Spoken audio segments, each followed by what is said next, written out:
Welcome Intérieur UK. I'm Cleme from Lehlo Interiors. And this is Ahmed from Nash Baker Architects. Welcome to my home.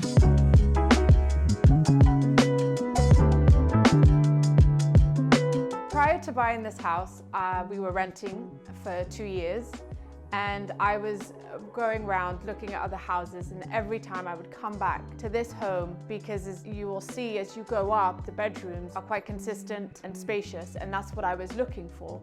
The opportunity arose that we could buy, and so we did. I had previously worked with Ahmed from Nash Baker Architects, and I knew I'd want Ahmed on the project and that he understood my vision and what I would want to achieve, and this is how we achieved it together.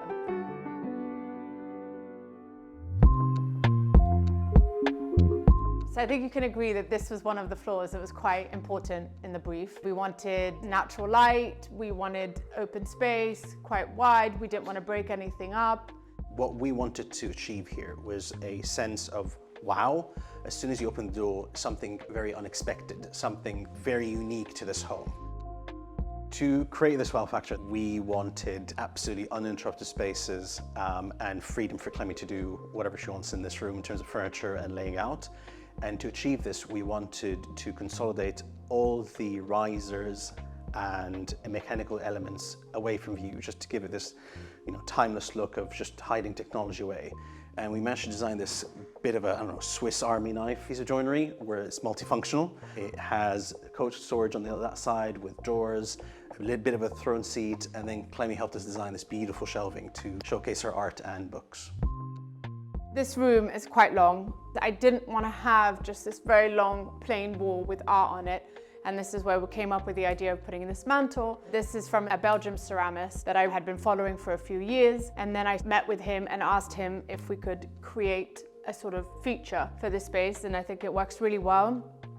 I didn't want to create two living spaces separately, and this is where I designed this back-to-back sofa, so when you were entertaining, it would bring everyone together. It gives the opportunity of having two conversations, but also have a good flow as the evening went by from living to dining.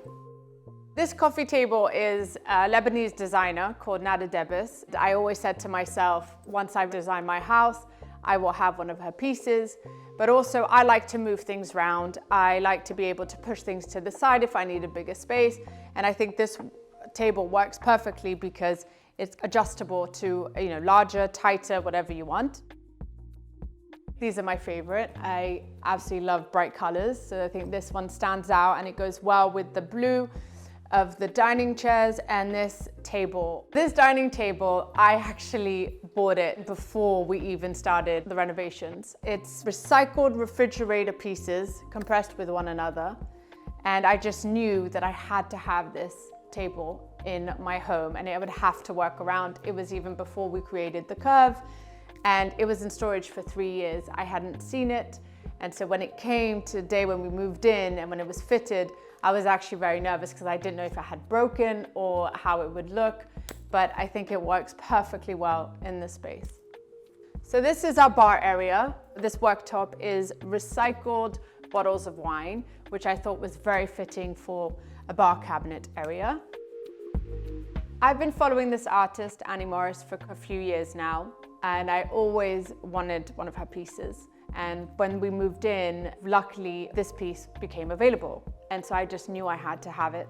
Throughout the renovation, I knew that this wall here next to the curve facing the garden, and as you walk in and you see this piece of art, it was a perfect space for it.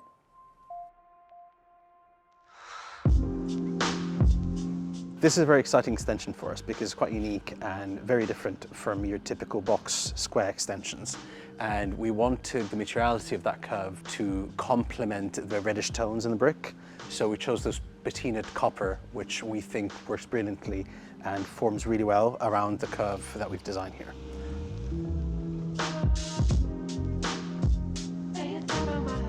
This is the lower ground floor. We're now a floor down from where we were.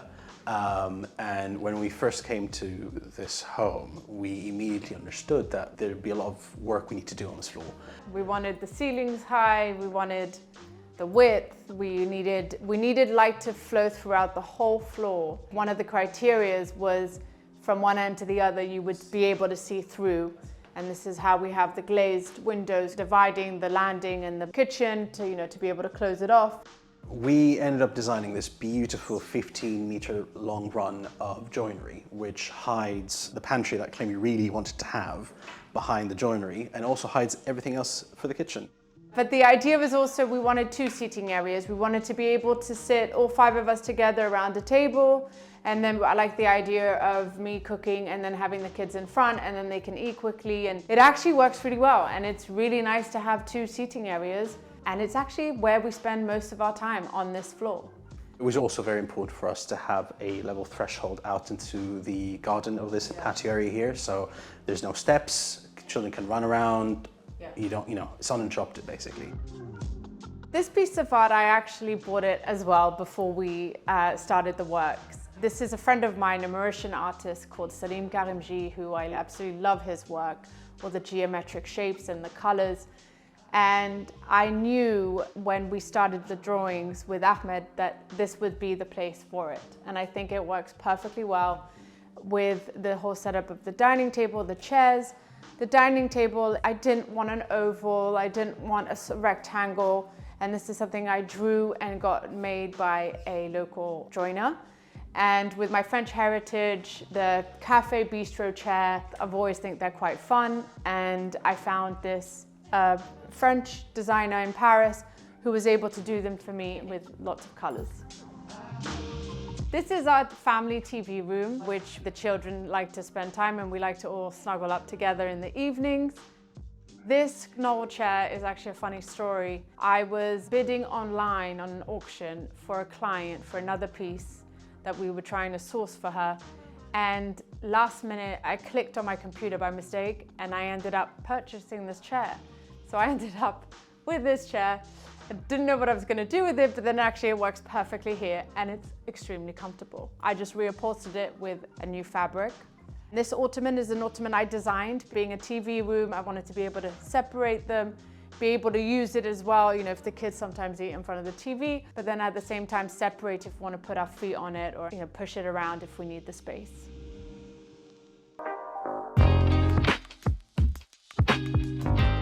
We wanted to design a comfortable staircase, yet compact. Cleme chose this beautiful hill design for the balustrade, which we integrated in the staircase design, and we worked with great craftsmen to design this beautiful handrail, which funny enough they're called bespoke handrails, and yeah, we're quite proud of the staircase.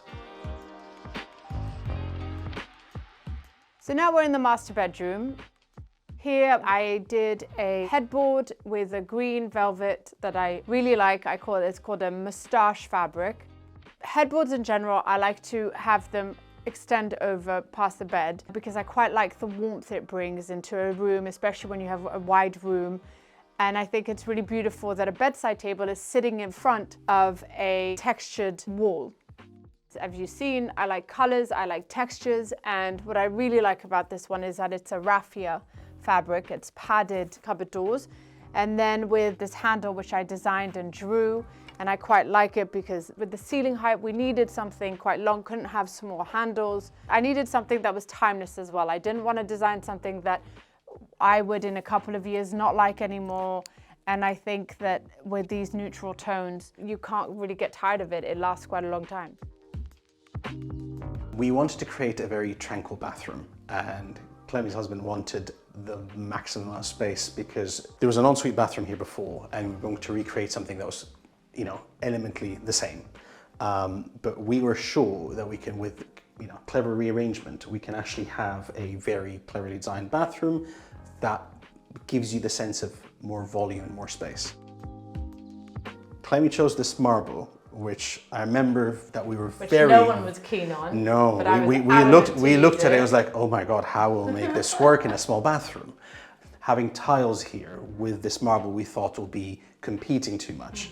And we thought, fine, let's get this marble to sing and dance and then have some other material and finish that would complement it and effectively create this beautiful tranquil space. And I think, yeah, we were quite happy with what we've achieved.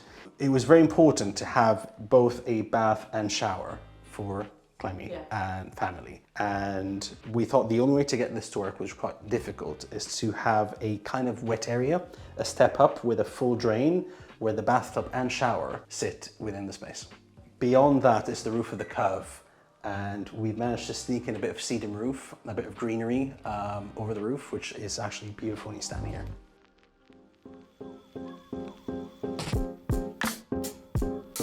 So this is my daughter's bedroom. I had spoken to her a little bit, had asked her a little bit what she wanted when we came to designing, and she said, I want my own little nook.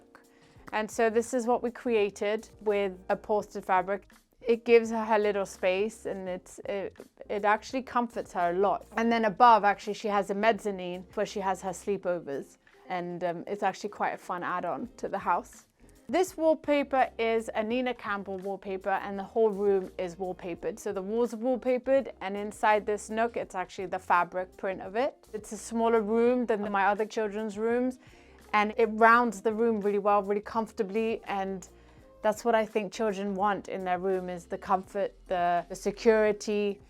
These stairs going up to the mezzanine is actually one of Ahmed's ideas, and it's a gradient color we did in blues. It was hand painted, and every step has a little bit of white added to it, which I think is a really fun feature, especially for a child's bedroom.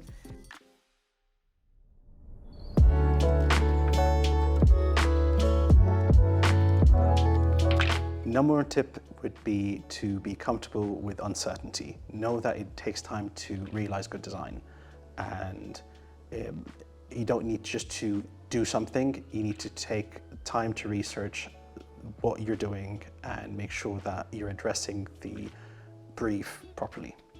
And not be scared to make changes. Not to be scared to make changes. I would say you've got to think as well, what do you want from this space?